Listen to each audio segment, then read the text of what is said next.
이 시간에는 요한복음 16장 5절부터 12절 말씀까지 읽었습니다. 오늘은 요한복음 42번째 시간으로 부제목은 하나님과 싸우는 이유와 육신과 싸우는 이유입니다. 하나님과 싸우는 이유와 육신과 싸우는 이유. 우리는 지난 시간에 하나님과의 바른 관계를 망각한 사람, 생각하지 않은 사람은 겉으로 보기에는 하나님을 믿는 것 같아 보일지 모르지만 사실은 하나님과 관계가 없는 사람일 가능성이 크다 그랬습니다. 그 한 예로 본문 5절 말씀 보겠습니다. 시작. 지금 내가 나를 보내신 이에게로 가는데 너희 중에서 나더러 어디로 가는지 묻는 자가 없고. 자, 예수님께서 몇 차례나 제자들에게 이제 내가 예루살렘에 가면 십자가에 못 박혀 죽을 거다 말씀하셨어요. 예수님께서 예수님을 보내신 아버지에게로 돌아갈 거라고 여러 번 말씀하셨어요. 그런데 예수님의 제자들 가운데 그 누구 하나도 예수님께 주님 어디로 가시는 겁니까? 라고 묻는 사람이 하나도 없더라는 거예요. 그리고 본문 6절 보겠습니다. 시작. 도리어 내가 이 말을 함으로 너희 마음에 근심이 가득하도다. 자, 예수님의 말씀 때문에 제자들이 근심을 하긴 했어요. 그러나 여기서 제자들이 하는 근심은 예수님께서 어디로 가시는지, 예수님께서 왜 피를 흘리시고 살을 찢기시며 십자가에 달려야 하시는지를 그것 때문에 근심하는 게 아니라 예수님 없으면 어떻게 살지? 자기 걱정하는 거예요. 자기 걱정. 그 결과 예수님께서 자신들을 위해서 십자가에 못 박히시는 그 결정적인 순간에 어떻게 했습니까? 다 자기만 살겠다고 예수님 버리고 도망했습니다. 우리의 신앙생활도 마찬가지인 것이 나를 위해서 하나님이 존재한다고 생각하는 사람들이 많아요. 예? 나를 위해서 교회가 존재한다고 생각하는 사람들이 많아요. 이런 사람들의 특징이 뭐냐? 결정적인 순간에 자기가 좀 불편하면, 조금만 부담스러우면 하나님을 등지고 교회를 떠납니다.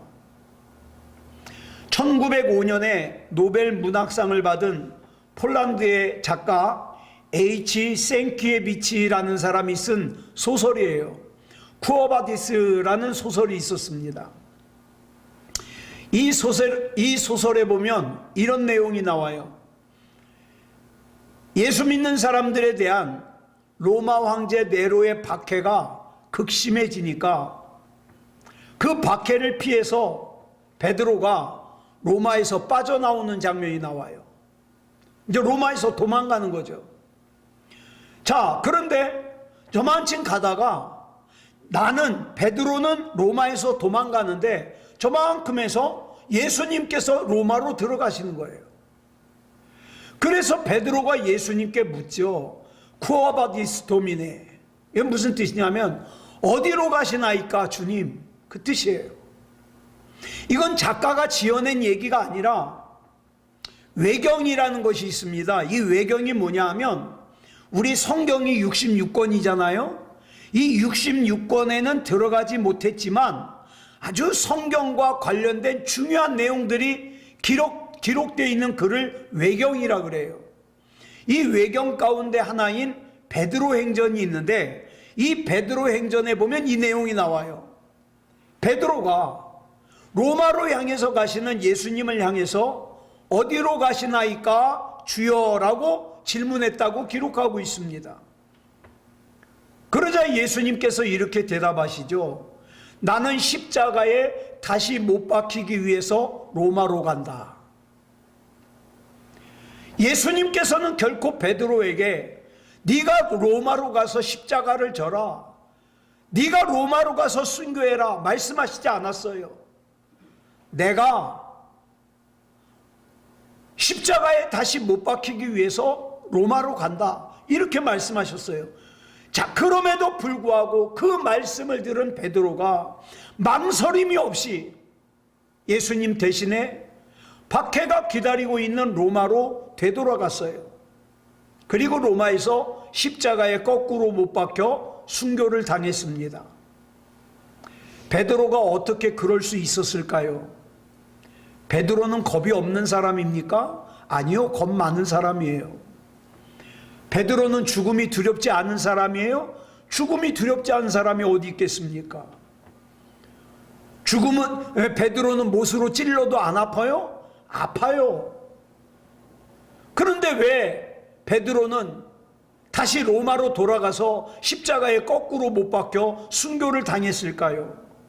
성령께서 베드로 안에 임하셨기 때문입니다. 예수님의 제자들의 모습은 사도행전 2장에서 오순절날 마가의 다락방에서 성령이 임재하시기 전과 이후가 다릅니다. 달라요. 여러분, 우리의 신앙생활도 보면 성령 받은 사람과 못 받은 사람이 달라요. 여러분, 성령이 임하기 전에는 어땠습니까?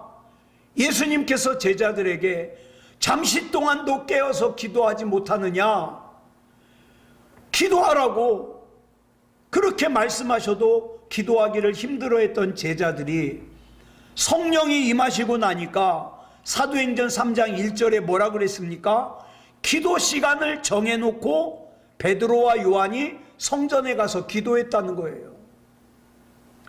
성령이 임하기 전에는 죽음이 무서워서 예수님을 버려두고 도망갔던 이 제자들이 성령이 임하고 난 후에는 어땠습니까? 사도 요한을 제외하고는 모든 제자들이 다 순교를 당했습니다. 우리는 결과만 가지고 왜 제자들이 예수님께서 어디로 가시는지 관심이 없는지, 왜 예수님께서 십자가 위에서 살이 찢기시고 피를 쏟으시는 거에 대해서 관심이 없는지 탓할 필요가 없어요. 왜 어떤 사람은 신앙생활을 잘하는지, 왜 어떤 사람은 신앙생활을 잘못하는지 탓할 필요가 없어요. 이유는 하나예요. 성령을 받았느냐, 성령 받지 못했느냐. 예를 들어서 어떤 한 쌍이 연애를 합니다. 연애를 하는데 왜 애인이 내 생일을 기억하지 못하는지, 왜 나하고 약속한 시간에 계속 늦게 오는지, 왜 계속 나랑 빨리 헤어지고 집으로 가려고 하는지, 왜 만날 때마다 표정이 굳어 있는지, 이유는 하나예요. 사랑이 식었어요. 사랑이 식었어요. 여러분, 우리 하나님에 대한 사랑도 식으면요, 그 하나님에 대한 사랑이 식은 것이 다양한 모습으로 나타나게 돼 있습니다. 그러니까 우리는 왜 예배를 안 드리는지, 왜 기도를 안 하는지, 왜 하나님의 말씀을 사모하지 않는지, 왜 하나님의 일을 귀찮아하는지 여러 가지로 대답할 게 없어요. 뭡니까? 성령 받지 못했기 때문에, 하나님을 사랑하는 그 사랑이 식었기 때문이에요. 자, 본문 7절을 보면 이렇게 말씀하고 있습니다. 시작. 그러나 내가 너희에게 실상을 말하노니 내가 떠나가는 것이 너희에게 유익이라. 내가 떠나가지 아니하면 보혜사가 너희에게로 오시지 아니할 것이요, 가면 내가 그를 너희에게로 보내리니. 여기 보면 예수님께서 우리를 떠나시는 것이 우리에게 유익이라고 말씀하셔요. 뭐 때문에 유익인가? 몸을 가지신 예수님께서 우리를 떠나서 하나님의 나라로 가셔야만 하나님의 영이신 보혜사 성령님을 우리에게 보내주셔서 우리의 영 안으로 들어오실 수 있기 때문이에요. 여기서 보혜사란 무슨 뜻이냐? 성령님에 대한 명칭이죠. 돕는 자라는 뜻이에요. 변호하는 자, 위로하는 자. 자, 도대체 성령님께서 우리를 어떻게 도우시기에 성령님께서 우리에게 오시는 것이 유익이라고 말씀하시는가? 예수님께서 본문 8절에서 이렇게 말씀하십니다. 시작. 그가 와서 죄에 대하여, 의에 대하여, 심판에 대하여 세상을 책망하시리라. 우리는 이거 많이 배웠어요. 죄가 뭐냐? 의가 뭐냐? 심판이 뭐냐? 죄는 뭐예요? 하나님으로부터 벗어나는 게 죄예요. 의는 뭐예요? 하나님과 관계가 맺어지는 게 의예요. 심판은요? 내가 하나님 앞에 재판받는 게 심판이죠. 자, 공동번역 성경을 보니까 본문을 이렇게 해석을 하고 있어요. 시작. 그분이 오시면 죄와 정의와 심판에 관한 세상의 그릇된 생각을 꾸짖어 바로잡아 주실 것이다.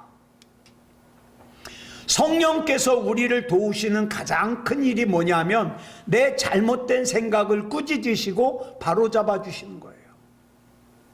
이렇게 성령께서 우리를 꾸짖으시고 바로잡아 주시기 때문에 어떻습니까? 우리가 바르게 갈 수 있는 거예요. 우리가 하나님을 바라보고 갈 수 있는 거예요.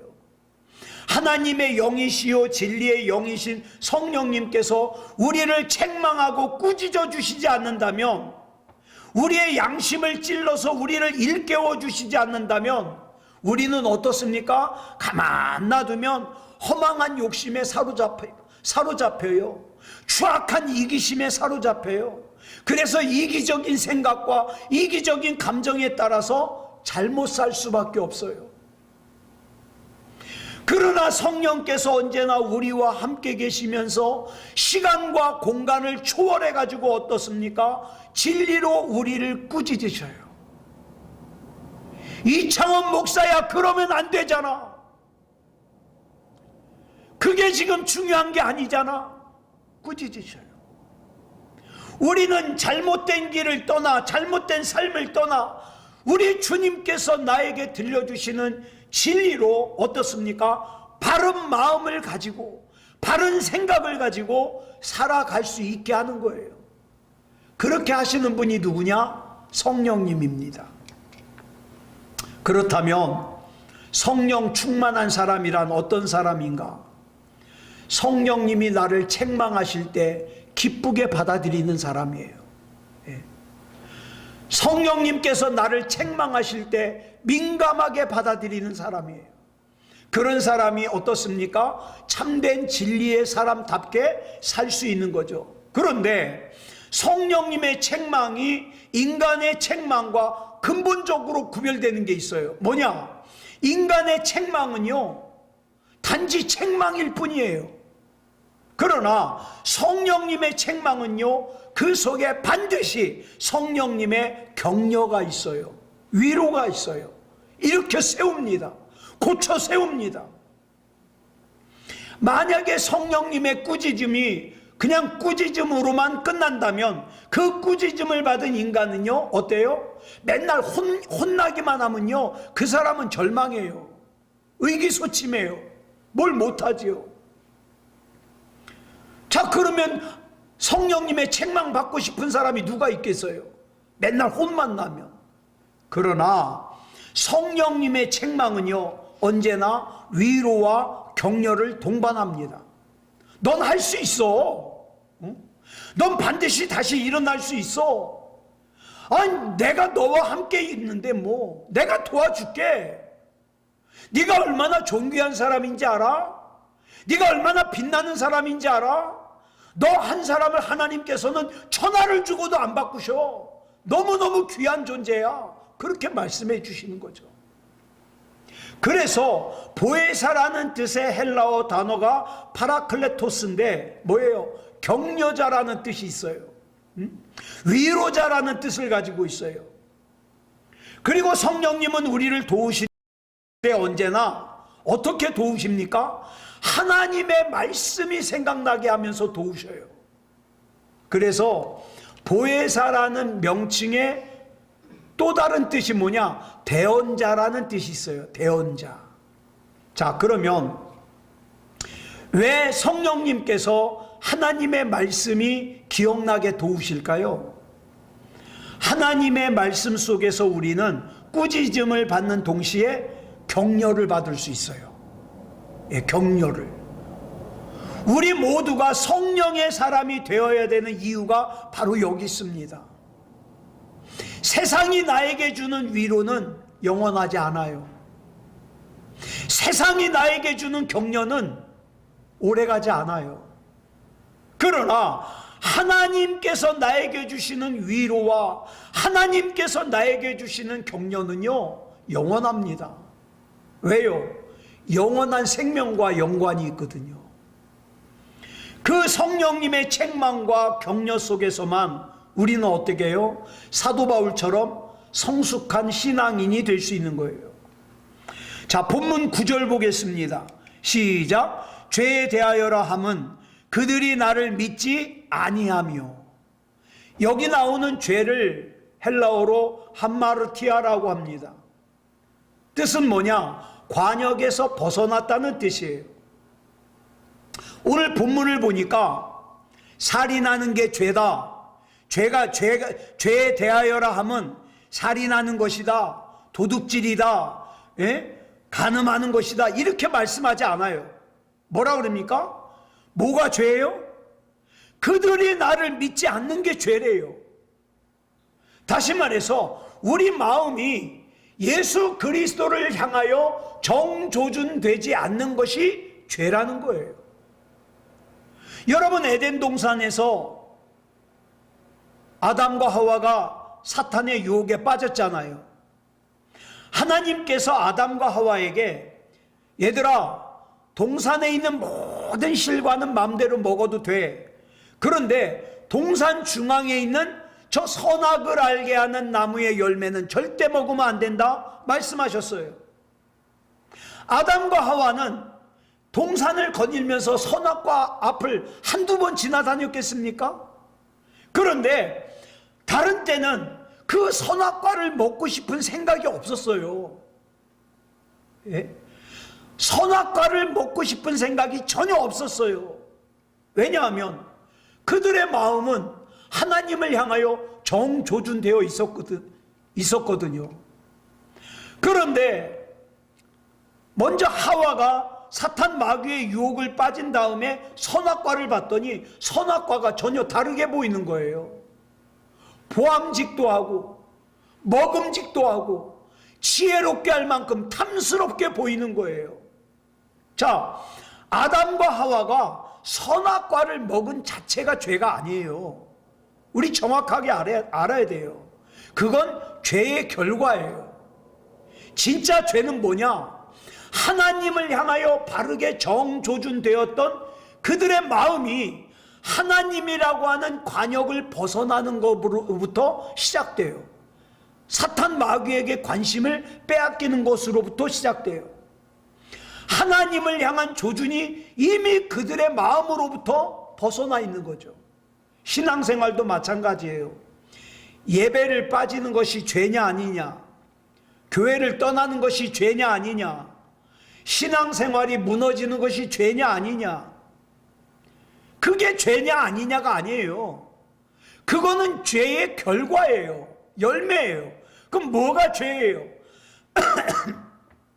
하나님이라고 하는 관역으로부터 조준이 빗나가는 것이 죄예요.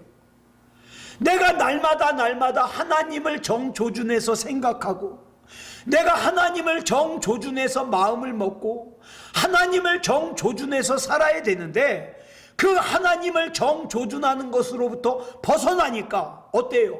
예배를 빠지기도 하고 교회를 떠나기도 하고 신앙생활이 무너지기도 하는 거예요. 기도도 마찬가지예요. 기도를 안 하는 것이 죄다 아니다가 아니에요. 그건 결과예요.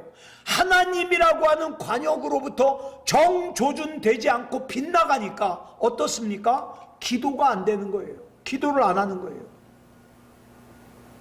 아담과 하와가 하나님께서 먹지 말라고 금하신 열매를 먹은 것은 이미 그 아담과 하와의 마음이 하나님이라고 하는 관역으로부터 조준이 빗나가 있기 때문에 선악을 알게 하는 나무 열매가 다르게 보인 거예요. 자, 내가 더 이상 죄를 짓지 않겠다고, 내가 더 이상 남을 미워하지 않겠다고, 내가 더 이상 불의한 일을 하지 않겠다고 결심한다고, 애쓴다고 그렇게 할 수 있는 것이 아니에요. 저와 여러분은 내가 결심한 대로 살질 못해요. 나 정말 하나님 말씀대로 살고 싶은데 그렇게 살 능력이 우리에게 없어요. 그렇기 때문에 우리는 뭐에 힘써야 돼요?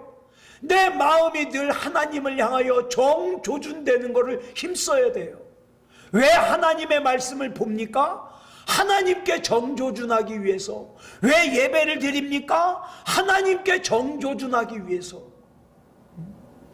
하나님을 향하여 내 마음과 내 생각을 정조준할 때에 어떻습니까? 나의 잘못된 부분들을 바로잡을 수 있는 거예요. 이스라엘의 역대 왕들에 대해서 기록한 성경이 열왕기상 열왕기 하잖아요. 역대상 역대하잖아요. 자, 그런데 이 사무엘상을 보면은요, 이 열왕기 이스라엘 북이스라엘과 남유다의 왕들에게 있어서 철저하게 중요한 원칙 하나를 설명하고 있어요. 그게 뭐냐 하면 사무엘상 2장 30절 보겠습니다. 시작. 나를 존중히 여기는 자를 내가 존중히 여기고 나를 멸시하는 자를 내가 경멸하리라. 즉 심판주이신 하나님을 향하여 내가 조준을 하고 그 다음에 하나님을 받들어 존중히 여기고 내가 하나님을 섬길 때 하나님께서는 그런 왕들을 갖다가 어떻게 해요? 높여주셨다는 거예요. 하나님을 멸시하고 하나님을 무시한 왕들은 철저하게 하나님의 심판을 받았어요. 하나님께 등을 돌린 왕들은 결코 복 있는 왕이 되지 못했습니다. 자, 그럼 보자고요. 왕들도 그러할진데, 예? 왕들도 하나님 앞에서 여지없이 하나님 앞에 조준을 잘했냐 잘하지 못했느냐 이걸 가지고 심판을 받았는데, 하물며 우리 같은 존재는 더 말할 것도 없죠. 말할 것도 없죠. 성령님은 바로 이 사실을 우리에게 일깨워 주심으로 우리가 바른 길을 걸어갈 수 있도록 가르쳐 주시고 인도해 주시고 도우시는 거예요. 이것이 바로 보혜사라는 단어가 우리에게 주는 중요한 메시지예요. 자, 그러면 성령 충만한 자란 또 어떤 사람이 있는가? 하나님이 심판주이심을 잊지 않는 사람이에요. 모든 인간은 반드시 하나님의 심판대 앞에 서야 함을 결코 잊으면 안 됩니다. 이걸 기억하는 사람만이 하나님의 구원을 믿을 수 있고 그런 사람만이 하나님을 향하여 마음을 확정할 수 있으며 그런 사람만이 하나님의 말씀을 따라서 살 수 있는 거예요. 아이들이 어렸을 때 만약에 부모님이 피치 못할 사정으로 아이들만 집에 두고 하루 이틀 어디 다녀올 일이 있다면 애들한테 할 일이 얼마나 많습니까? 위험한 건 건드리지 말아라. 가스는 반드시 잘 잠가라. 문단속 잘해라. 알지 못하는 사람이 벨 누르면 절대 열어주지 말아라. 얼마나 할 말이 많아요. 자, 그런데 지금 예수님은 이제 몇 시간 후면은 십자가에 못 박혀 죽으셔요. 지금 이 시간이 제자들과 있는 마지막 시간이에요. 그런데 이 마지막 순간마저도 이 철딱선이 없는 제자들은 아직도 예수님을 잘 몰라요. 예수님은 십자가를 말씀하시면 제자들은 엉뚱한 얘기를 하고 있어요. 자, 그러면 이 답답한 제자들을 두고 가셔야 되는 예수님이 얼마나 하시고 싶은 말씀이 많겠어요. 이 제자들이 알아듣든 알아듣지 못하든 이해를 하든 이해를 못하든 하실 말씀이 얼마나 많겠습니까? 그런데 예수님께서 입을 다무셨어요. 이제 말씀을 안 하세요. 요한복음 16장을 끝으로 예수님께서는 더 이상 제자들에게 공식적으로 말씀하지 않으세요. 자, 그러면 이상하잖아요. 분명히 예수님이 하실 말씀이 많을 텐데 왜 안 하실까? 본문 12절에 보면 왜 예수님께서 더 이상 말씀을 안 하시는지 그 답이 나와요. 빨간색만 보겠습니다. 시작. 지금은 너희가 감당하지 못하리라. 자, 여기서 감당하다라는 뜻으로 해석된 헬라어가 바스타조예요. 뭐냐? 들어올리다, 짊어지다, 운반하다라는 뜻이에요. 주님께서 하시고 싶은 말씀이 많이 있음에도 불구하고 더 이상 말씀하시지 않는 이유는 지금 이 이야기를 한들 이 제자들이 그 말씀을 짊어질 수가 없어요. 감당할 수가 없어요. 이걸 예수님께서 알고 계세요. 그렇다 그래서 그 제자들이 그 단계에 계속 머물러 있으라는 말이 아니에요. 그 수준에 계속 머물러 있으라는 말이 아니에요. 지금은 너희가 감당하지 못하리라. 이 말씀이 품은 또 다른 뜻이 뭡니까? 지금은 너희가 감당할 수 없지만 언젠가는 감당할 수 있는 시간이 온다. 예수 그리스도께서는 제자들을 사랑하셨기 때문에 지금 현재 감당할 수 없는 그들의 수준을 인정해 주심과 동시에 언젠가는 반드시 감당할 수 있을 거라는 기대를 말씀하시는 거예요. 자, 그러면 여기서 예수님께서 말씀하시는 그 언젠가가 언제예요? 본문 13절에 답이 나와요. 같이 읽겠습니다. 시작.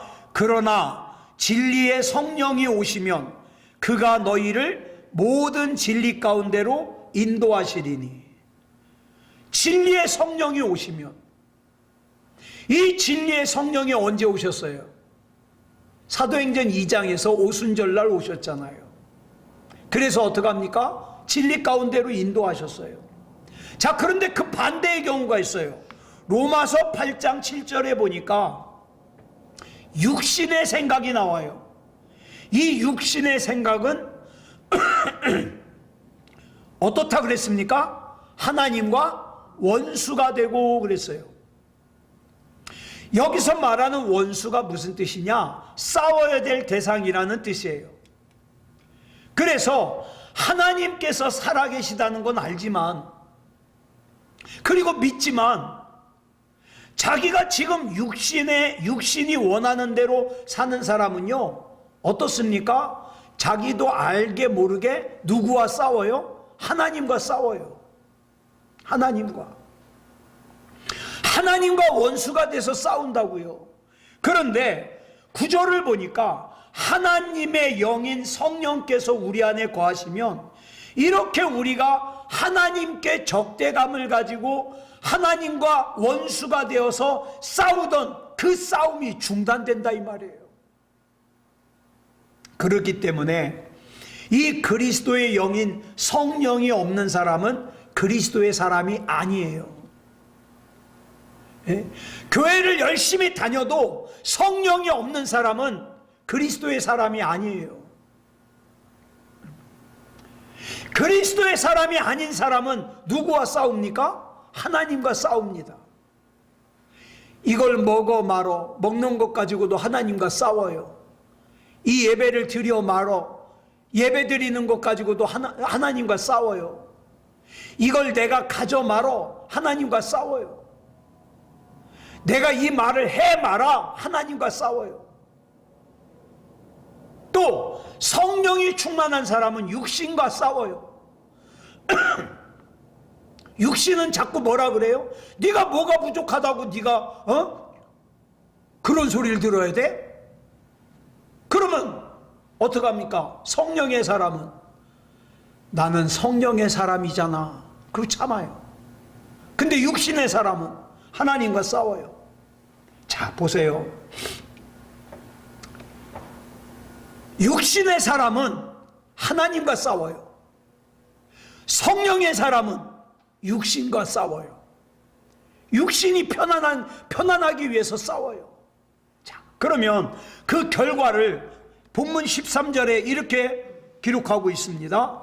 로마서 8장 13절에 시작. 너희가 육신대로 살면 반드시 죽을 것이로되 영으로서 몸의 행실을 죽이면 살리니. 즉 육신대로 살기 위해서 하나님과 싸우는 사람은 반드시 영원한 죽음을 죽어요. 그러나 영으로 살기 위해서 육신과 싸우고 몸의 행실을 죽이면 영원한 생명을 얻어요. 자, 그러면 우리는 생각해 보자고요. 나는 지금 누구와 싸우고 있는가? 나는 지금 하나님과 싸우고 있는가? 성령과 육체와 싸우고 있는가? 자주 생각해야 될 문제예요. 아무쪼록 성령께서 임재하셔서 내 생각하는 거나 내 마음을 올바른 길로 인도하여 주셔서 늘 내 육신과 싸워 하나님의 뜻을 이루는 저와 여러분이 되시기를 그리스도 예수님의 이름으로 축복합니다. 기도하겠습니다. 사랑하는 주님, 감사합니다. 오늘 이 시간 나는 지금 누구와 싸우고 있는가 살펴봤습니다. 내 육신이 원하는 대로 사는 사람은 하나님과 싸울 수밖에 없고, 내 안에 임재하신 성령의 뜻대로 사는 사람은 내 육체와 싸울 수밖에 없습니다. 하나님, 성령 충만한 사람이 되어 내 육체와 싸우게 하시고 온전한 하나님의 뜻을 이루는 우리가 되게 해 주시옵소서. 우리 주님 붙잡아 주실 줄 믿사오며 그리스도 예수님의 이름으로 간절히 기도드려 싸움나이다. 아멘.